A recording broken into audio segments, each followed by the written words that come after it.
Bonjour Athalie, bienvenue dans cette interview impromptue. Alors, comme tous les autres épisodes, je ne sais rien de toi, tu m'as donné seulement 5 mots pour préparer cette interview, et je sais que tu es né le 15/07/93 à Bâle. Exactement. Présente-toi un peu, où c'est Bâle? Alors Bâle, c'est une ville en Suisse allemande, donc c'est plutôt dans le nord de la Suisse, à peu près 1 heure de route de Zurich.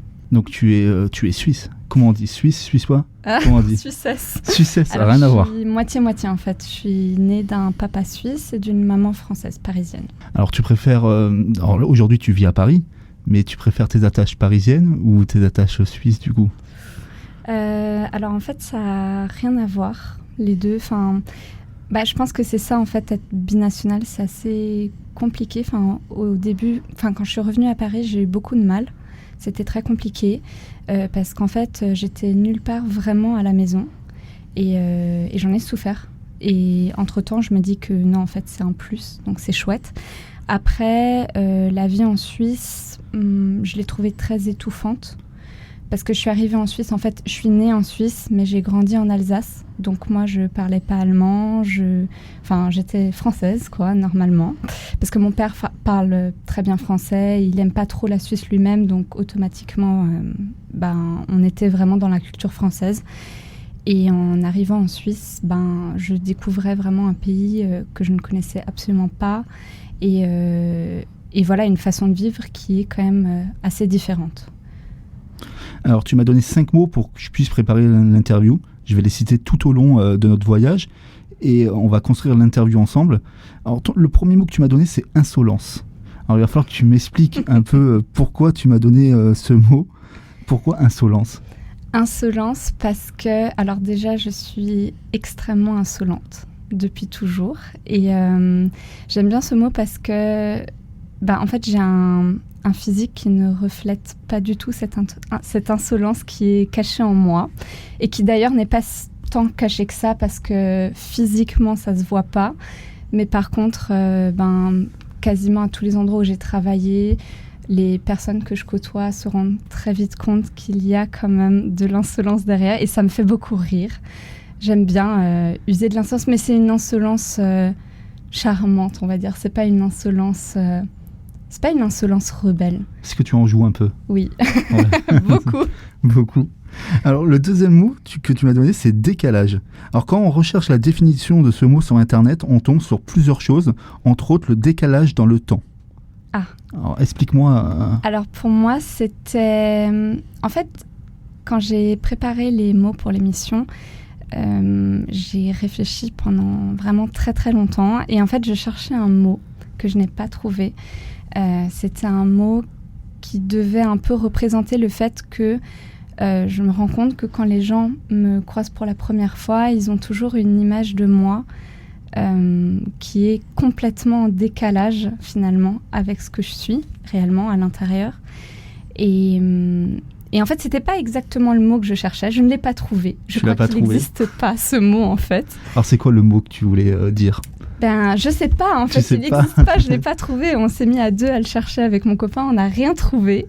Et au dernier moment, je me suis dit, en fait, décalage. Et finalement, ce mot, il représente plein de choses pour moi. Notamment ce dont on a parlé tout à l'heure, le fait, quand tu grandis avec 2 nationalités, de ne jamais être réellement à la maison, finalement, c'est aussi un décalage.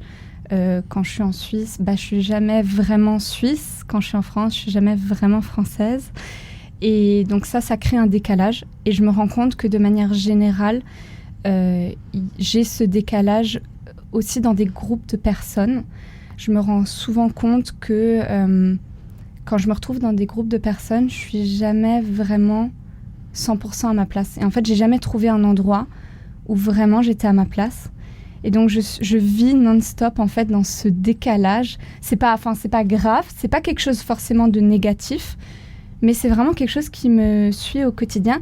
Et il y a aussi le décalage dont je parlais avec l'insolence sur mon physique, entre ce que les gens perçoivent, ce qu'ils ont l'impression que je suis et qui je suis réellement. Alors, le troisième mot que tu m'as donné, c'est spontanéité. Tu penses que c'est une qualité ou un défaut ? Ça dépend. Ça peut vraiment être les deux. Dans mon cas, la spontanéité, c'est vraiment, on pourrait dire presque du sans filtre. J'ai une facilité à communiquer, à parler quand je rencontre des gens. Et parfois, cette facilité est tellement grande que et la spontanéité qui va avec ma façon de parler peut être déconcertante parfois pour certaines personnes. Et je sais que parfois mon copain, par exemple, me dit mais t'as vraiment dit ça à ce moment-là? Et en fait, pour moi, c'est comme si c'était un jeu, c'est de la spontanéité. Autant au quotidien, je suis pas spontanée. Je suis quelqu'un de très réglé, très carré. C'est peut-être mon côté suisse. Mais sinon, en fait, c'est plutôt la spontanéité dans la parole. Ça sort comme ça sort. Alors, le quatrième, c'est hypersensibilité. Alors, à ton avis, est-ce que c'est une force ou pas du tout d'être hypersensible?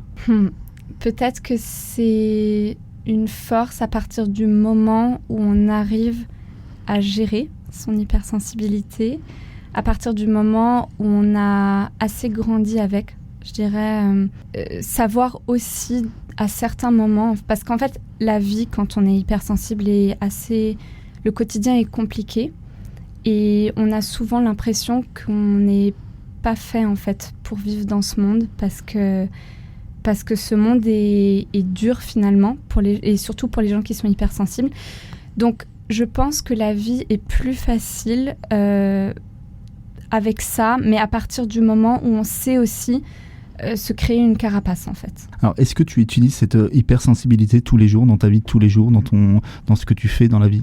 Oui, en fait, le truc c'est que j'ai pas encore vraiment réussi et pourtant, ça fait quand même un certain temps, j'ai pas 12 ans, donc, mais d'un côté en fait j'aimerais bien réussir à créer cette carapace qui ferait que à des moments juste je mets mon hypersensibilité de côté, mais d'un autre côté je trouve qu'au niveau artistique ça m'apporte un plus.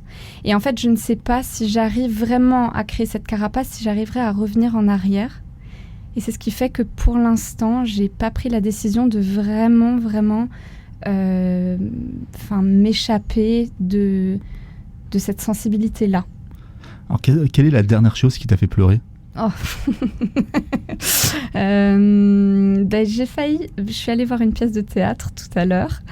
Et je me suis retenue, parce que j'arrive à me retenir maintenant, pas toujours, mais voilà. Et il y a eu un moment très émouvant et j'aurais pu pleurer. Je me suis retenue, mais j'aurais pu pleurer. Donc tu arrives un peu à le canaliser. Oui, j'arrive. Tu pleures pas tout le temps. Je suis obligée, mais sinon, en fait, je pleure pour tout. En fait, je pleure d'énervement, je pleure de frustration, je pleure parce que je suis émue, parce que je suis heureuse, parce que j'aime, parce que... Enfin, il y a toujours une raison, en fait. C'est vraiment tous les jours. Mais par contre, ça dure jamais longtemps. Ma mère disait toujours que... Enfin, quand j'étais petite, c'est resté finalement que je suis gens qui rient, gens qui pleurent. Et c'est vraiment ça. Ça peut vraiment changer d'une minute à l'autre. Alors, le 5e et dernier mot que tu m'as donné, c'est racine. Ouais, c'était pas racine. C'était racine, putain. Alors, en fait, c'est... Oui, c'est vrai, c'était racine, putain. En fait, c'est lié à mon prénom, Athalie, parce que depuis que je suis née, depuis que je rencontre des gens, que j'ai une vie sociale, les gens n'ont jamais entendu en fait mon prénom. Et donc, la plupart des gens me font des blagues du genre « Ah, mais ta mère a oublié le N, Nathalie » ou alors « Ah, comme Jacques Attali », ben non en fait. Et alors que je me trouve dans le milieu artistique où normalement les gens devraient connaître Racine, les gens ne savent pas que c'est la dernière pièce de Racine. Et donc c'est pour ça, c'était Racine, putain! Écoutez quoi, on devrait connaître, et surtout dans le monde artistique, c'est vraiment quelque chose... Enfin, après c'est une pièce, il faut l'avouer, qui est pas super sympa à lire, hein. Je l'ai lu et vraiment c'est pas dingue, donc c'est peut-être pour ça que les gens l'ont pas trop lu. Il n'y a pas eu énormément de représentations d'ailleurs, parce qu'en fait l'histoire reprend une histoire de l'Ancien Testament. Et donc, il y a toutes les histoires de l'Ancien Testament qui sont entremêlées dans cette pièce. Donc automatiquement, c'est pas super gai. Mais je me dis qu'à partir du moment où on gravite dans le monde du théâtre, je sais pas, ça devrait être une évidence. Alors tu parles de milieu artistique, explique-nous, qu'est-ce que tu fais dans la vie, quel milieu artistique te représente, parce que c'est large quand même. Oui, effectivement. J'ai commencé à 14 ans une formation professionnelle en danse classique, où j'ai également fait de la danse contemporaine, du flamenco, des danses qui font partie en fait de la formation professionnelle en danse classique. Donc, j'avais commencé la danse à 9 ans et à 14 ans, j'ai commencé la formation professionnelle. Donc, j'en ai fait... j'ai terminé la formation, j'ai dansé dans une compagnie. Et suite à ça, en fait, j'ai travaillé avec un chorégraphe allemand qui, un jour, après un spectacle, me dit je t'ai vu ce soir sur scène et vraiment, il faudrait que tu fasses du théâtre. D'accord, ok. Autant te dire que je suis rentrée chez moi et que j'ai pleuré. Parce que je me disais, mais qu'est-ce qu'il me raconte ? En fait, moi, je veux faire de la danse. C'est nul ce que tu me proposes là. Et il m'a dit, en fait, je t'ai vu ce soir sur scène et vraiment, en fait, tu proposes quelque chose que les autres ne proposent pas. Et je pense que le théâtre, tu pourrais vraiment plus te développer là-dedans que dans la danse. Bon, sur le moment, j'ai laissé tomber parce que voilà. Et quelques temps plus tard, ma mère m'a offert un stage au cours Florent. Et je pensais que c'était un stage pour m'amuser. D'ailleurs, elle aussi le pensait. Et en fait, non, c'était le stage d'accès. J'ai été prise au cours Florent. Et 1 an plus tard, je suis arrivée à Paris. Et j'ai fait des études d'art dramatique. Et voilà, donc on va dire que je suis danseuse/comédienne. Danseuse/comédienne, ça te représente bien finalement. Oui. Alors si on doit faire un résumé de ces 5 mots, qu'est-ce qu'il en sort ? Waouh, c'est compliqué. Je pense qu'en fait, c'est 5 mots qui me décrivent plutôt bien, mais de manière un peu plus sophistiquée, un peu plus recherchée. Non, c'est le mot que je cherchais, rechercher. Même si j'ai mis du temps à choisir parce que je sais ce que j'aime, je sais qui je suis, mais quand on me pose cette question, d'un coup, je sais plus quoi répondre. Et là, en fait, c'est ce qui s'est passé avec les mots. J'ai vraiment galéré. Et en fait, je voulais pas... Parce qu'en temps normal, je demanderais aux gens autour de moi, oui, si tu devais me décrire en 5 mots, qu'est-ce que tu me donnerais comme mots ? Et là, je me suis dit, non, je vais le faire toute seule. Alors, j'ai demandé l'aide de mon copain pour le mot qu'on n'a jamais trouvé. Mais j'ai vraiment choisi moi-même les mots. Et je pense que c'est plus qu'une description faite par quelqu'un de mon entourage. C'est vraiment la façon dont je m'identifie et ce que je ressens à l'intérieur de moi, finalement. Alors, tu nous parles beaucoup de ton copain. Il t'a aidé aussi à écrire les mots. Tu veux nous en parler ? Oui, non, il m'a pas aidé, justement. Il n'a pas trouvé le mot, malheureusement. Oui, ça fait un certain temps qu'on est ensemble. Ça fait 6 ans et demi. Et il est également dans l'artistique. Il est réalisateur et il travaille aussi en tant que vidéaste et monteur. Et voilà, on vit ensemble depuis un certain temps et c'est chouette. On partage énormément de choses, bien qu'on soit très très différents. Mais ouais, c'est chouette. Il t'accompagne un peu dans tout ce milieu artistique, dans tes projets ? Alors oui et non, parce qu'on a une vision très différente, parce que finalement, on n'est pas au même endroit par rapport à la caméra. Donc on a déjà fait des projets ensemble et il faut avouer que parfois on n'avait pas la même vision des choses. Ou par exemple moi je lui dis désolé mais en tournage tu peux pas me faire tourner 18 heures d'affilée, c'est pas possible. Parce que lui quand il fait un projet un projet personnel, il est à fond dans ce qu'il fait et il oublie tout ce qu'il y a autour, mais en fait il y a des gens autour et parfois c'est pas possible. Et j'avais d'ailleurs très très peur la première fois qu'on a tourné ensemble, la veille du moment où on a tourné ensemble, parce que je savais qu'il allait être très professionnel, mais ce qui voulait dire qu'il y aurait un jugement qui serait coupé du jugement amoureux qu'il y a normalement entre nous deux. Et j'avais extrêmement peur, qu'ils se disent que je suis pas une bonne comédienne ou que je ne joue pas les choses comme ils se les imaginaient. Et finalement, ça s'est très très bien passé. Et on travaille bien ensemble parce que il sait comment faire. Alors, je ne sais pas si c'est par rapport à moi parce qu'on se connaît ou si juste sa façon de faire correspond à la mienne. Mais ouais, on a vraiment trouvé... il savait comment m'expliquer les choses pour que je joue ce qu'il voulait que je joue. Et c'est pas donné à tout le monde. C'est pas toujours comme ça que ça se passe. Parfois, ça peut être très compliqué. Et là, ça n'a pas été le cas. Donc, on a fait quelques projets en commun. Et oui, il m'aide quand je dois refaire des vidéos pour ma bande démo, quand je dois filmer des choses. C'est sûr qu'il est toujours à mes côtés, donc c'est super chouette. En tout cas, t'en parles avec des étoiles dans les yeux, donc t'es amoureuse. Oui, heureusement. Alors, je sais que ça a été compliqué pour toi de trouver 5 mots, mais là, si tu devais en trouver un 6e... Oh là là. Ça serait lequel? Waouh.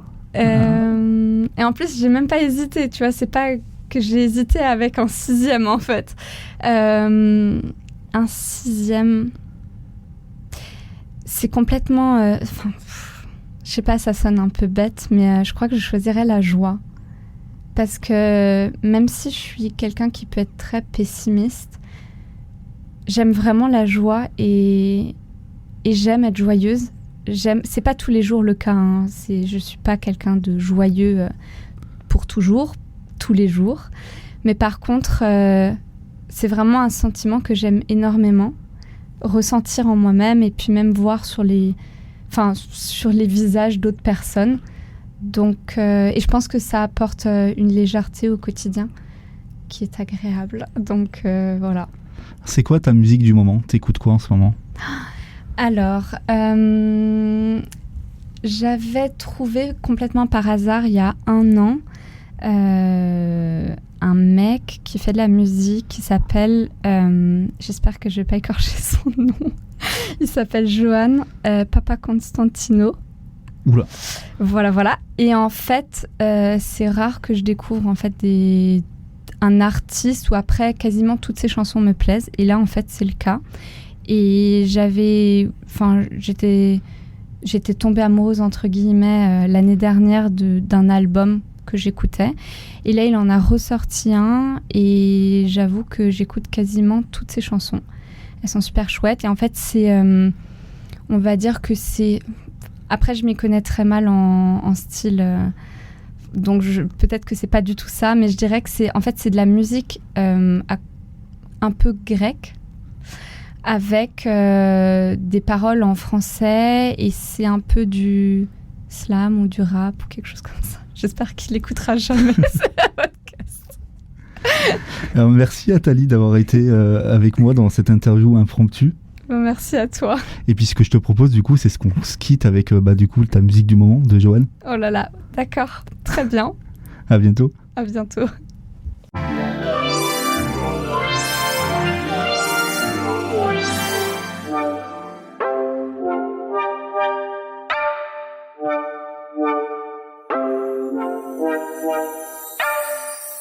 Je sais pas à quelle heure mettre le réveil, ça dépend de toi.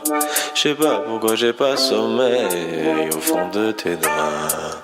Je sais pas à quelle heure mettre le réveil, ça dépend de toi. Je sais pas pourquoi j'ai pas sommeil au fond de tes draps.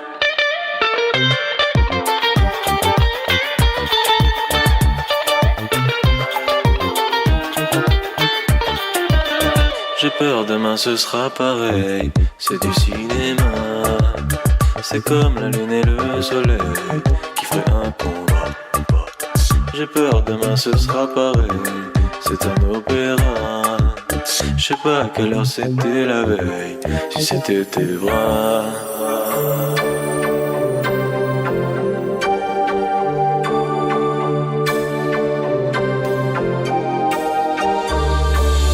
Je sais pas à quelle heure mettre le réveil, ça dépend de toi. Je sais pas pourquoi j'ai pas sommeil au fond de tes draps. J'ai peur demain ce sera pareil, c'est du cinéma. C'est comme la lune et le soleil qui ferait un combat. J'ai peur demain ce sera pareil, c'est un opéra. Je sais pas à quelle heure c'était la veille, si c'était tes bras. Je sais pas pourquoi mettre le réveil quand je rêve de toi. Je sais pas à quelle heure c'était la veille, si c'était tes bras.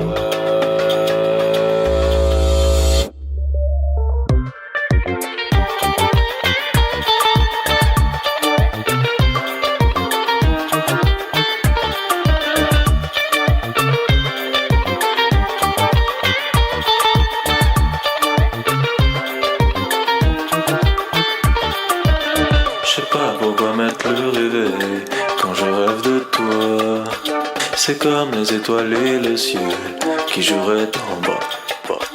J'ai peur demain ce sera pareil, c'est un opéra. Je sais pas à quelle heure c'était la veille, si c'était tes bras. Je sais pas à quelle heure mettre le réveil, ça dépend de toi. Je sais pas pourquoi j'ai pas sommeil au fond de tes draps. Je sais pas à quelle heure mettre le réveil, ça dépend de toi. Je sais pas pourquoi j'ai pas sommeil